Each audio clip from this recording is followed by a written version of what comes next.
श्रीमद् भगवद गीता में श्री भगवान ने अर्जुन को निमित्त बनाकर समस्त विश्व को श्री गीता के रूप में जो महान उपदेश दिया है, यह अध्याय उसकी अवतारणा के रूप में है। इसमें दोनों ओर के प्रधान प्रधान योद्धाओं के नाम गिनाए जाने के बाद मुख्यतया अर्जुन के बंधुनाश की आशंका से उत्पन्न मोहजनित विषाद का वर्णन है। इसीलिए इसका नाम अर्जुन विषाद योग रखा गया है। एक प्रसंग हुआ था जिसमें पांडवों के राजसूय यज्ञ में उनके महान ऐश्वर्य को देखकर दुर्योधन के मन में बड़ी भारी जलन पैदा हो गई और उन्होंने शकुनी आदि की सम्मति से जुआ खेलने के लिए युधिष्ठिर को बुलाया और छल से उनको हराकर उनका सर्वस्व हर लिया। अंत में यह निश्चय हुआ कि युधिष्ठिर आदि पांचों भाई द्रौपदी सहित 12 वर्ष में वन में रहें और 1 साल छिपकर रहे।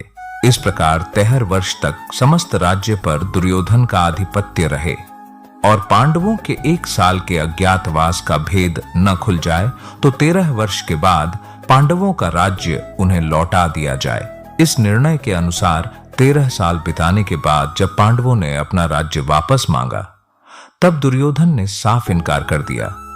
तब दोनों ओर से युद्ध की तैयारी होने लगी। भगवान श्री कृष्ण को रण निमंत्रण देने के लिए दुर्योधन और अर्जुन द्वारका पहुंचे। भगवान अपने भवन में सो रहे थे। दुर्योधन उनके सिरहाने एक मूल्यवान आसन पर जा बैठे और अर्जुन दोनों हाथ जोड़कर नम्रता के साथ उनके चरणों के सामने खड़े हो गए।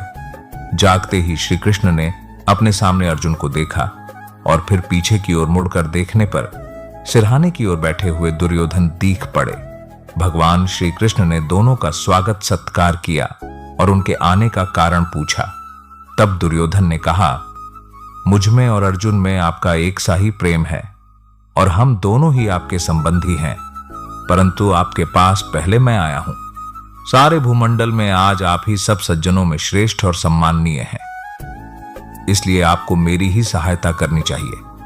भगवान ने कहा, निःसंदेह आप पहले आए हैं, परंतु मैंने पहले अर्जुन को ही देखा है। मैं 2 प्रकार से सहायता करूंगा।